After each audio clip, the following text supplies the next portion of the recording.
I asked Father permission to do this, and you know that I had to do it. These are the bells, and if I really ring them well, you'll hear them. Can you hear them? The call to prayer, always. And there's another brother down there looking at me like, who's that guy ringing our bells? We'll continue the tour.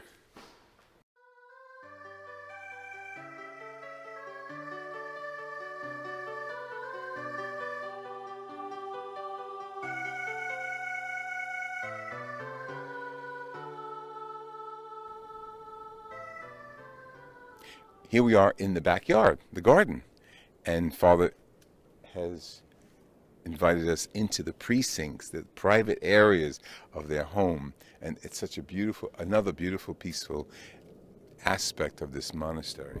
And does it get used much? At times, brothers come back here, mostly. Well, in the warmer weather, sometimes volleyball games happen and things like that. Right. But for the most part, it's a place where guys would come and just when they have some time on their own, would come and read a book, pray, have a little quiet time. Right. Mm-hmm. Beautiful. What is a typical breakdown of the day? So the typical breakdown of the day. So we pray the liturgy of the hours. For those who aren't familiar with it, is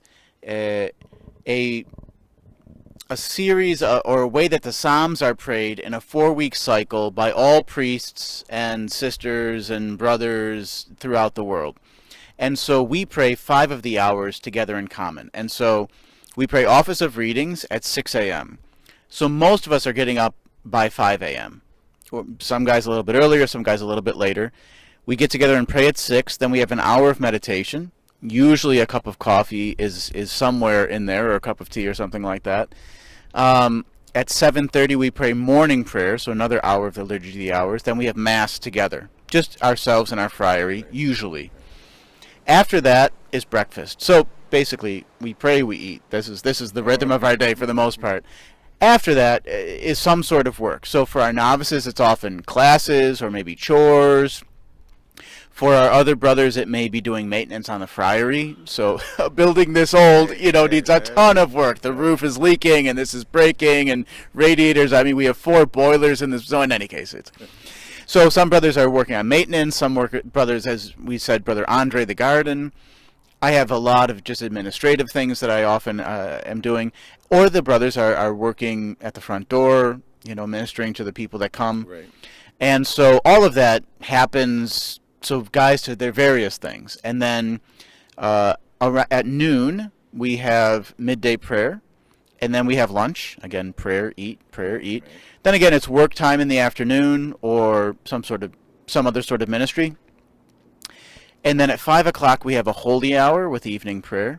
So an hour of prayer before the exposed Blessed Sacrament. 6 o'clock, we have dinner. And then after that's usually a little bit more free time. Or more work, depending on how things are going. And sometimes even, people may not imagine this, but we have some board games, and so sometimes we just, make a little popcorn, play a board game in the evening, something like that, Sure. And then at 9 o'clock we pray night prayer, have the rosary together in common, and then for those, usually we head off to bed by about 10 o'clock, 10:15, because, the morning rolls around pretty soon. Up, Yeah. 5. Yeah, so that's more or less it. Interesting. So it is a day of prayer, work, and eating. Yep, prayer, work, eating. Very Franciscan. Yeah, it is. Yeah, it works. It's good. Beautiful. And how do the guys interact socially with each other? This is like a house full of 14, 15 guys. Sure. Well, I mean, it's a bit of a tough question, right? There's no one kind of person that just comes to religious life, right? Like, even in, monks or nuns, you might think, oh, they're all going to be introverts and they're never going to talk. I've met some extremely extroverted nuns. You may have that same experience, but so the same is true for our brothers. Some guys are introverts, some guys are extroverts, some guys have certain ways of communicating, other guys. So there's really... there's no one answer to that question. It really varies from house to house, depending on which brothers are together. Right. And there's sort of just different chemistry that happens, depending on where you are, who's there, and what you're doing. So. And the bottom line is everybody respects each other and You meld in together That's the gospel. That's what we're trying to do. Yeah, as a community. and sometimes it's hard. I mean, Sure. there's conflicts in religious life, and we're real men. We have our real issues, and but part of it is not so.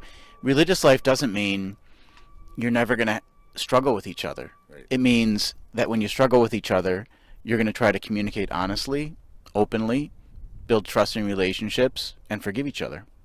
And that's what we try to do. Beautiful. You're a good novice master. I don't know about it. You can ask the novices that.